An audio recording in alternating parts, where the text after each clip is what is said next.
Les visiteurs de Patrice Talon cet après-midi de jeudi, ce sont les leaders musulmans. Pour des gens aussi marqués par le sceau de la dévotion à Allah, c'est tout naturellement que la séance a démarré par une séquence de prière. ربنا يسر ولا تعسر ربنا يسر ولا تعسر ربنا يسر ولا تعسر الفاتحة. Courte mais prière appliquée, dirigée par le président de l'Union islamique du Bénin. C'est au vice-président de l'Union que va revenir la tâche de présenter le mot de la communauté musulmane au chef de l'État. Il va rappeler que pour Dieu, l'obéissance à l'autorité ne se négocie pas. Une obéissance qui se fait tout de même dans les limites du respect d'Allah. Dieu nous interdit aussi, ajoute-t-il, de critiquer et de conseiller un chef publiquement.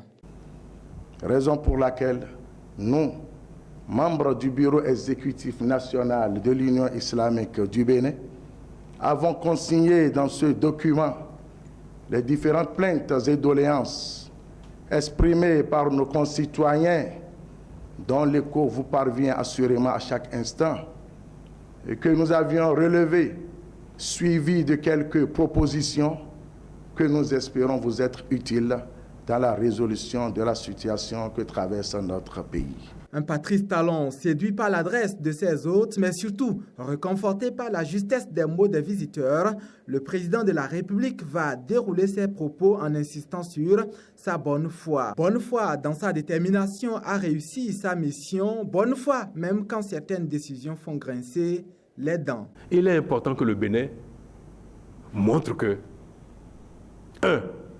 nous collectons davantage des impôts. Et c'est pour ça que nous faisons des efforts pour avoir plus de douane, plus de TVA, plus d'impôts.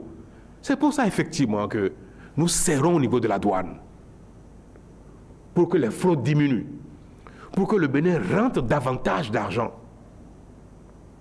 C'est pour ça qu'au même moment, nous faisons des économies sur les dépenses de l'État, pour montrer aux bailleurs de fonds que nous pouvons consacrer une partie au remboursement des dettes si on nous prête de l'argent. Parc de Pandjari, aéroport de Glodjibé, des situations qui témoignent de la nature et des difficultés des Béninois à accepter des sacrifices et des réformes. Ces derniers temps, on me reproche de ne plus autoriser beaucoup d'évacuations sanitaires.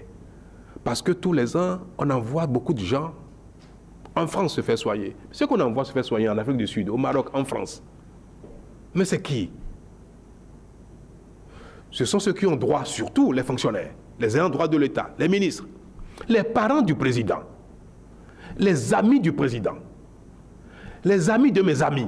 Dépenser 50 millions de francs CFA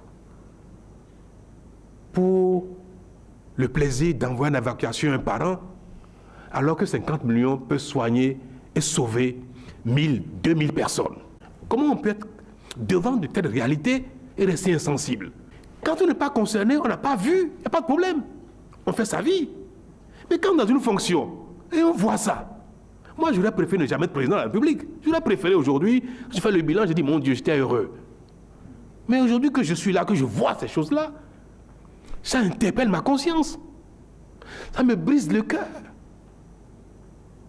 Et dis mon Dieu, merci de m'avoir donné la chance de faire quelque chose avant de te rejoindre.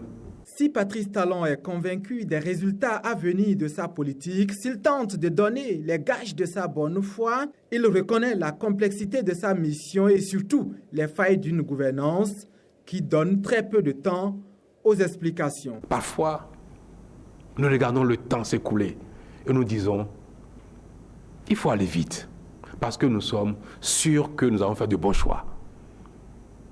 Mais malgré cette conviction, il est important que nous puissions échanger davantage. Et c'est cela que je voudrais vous promettre.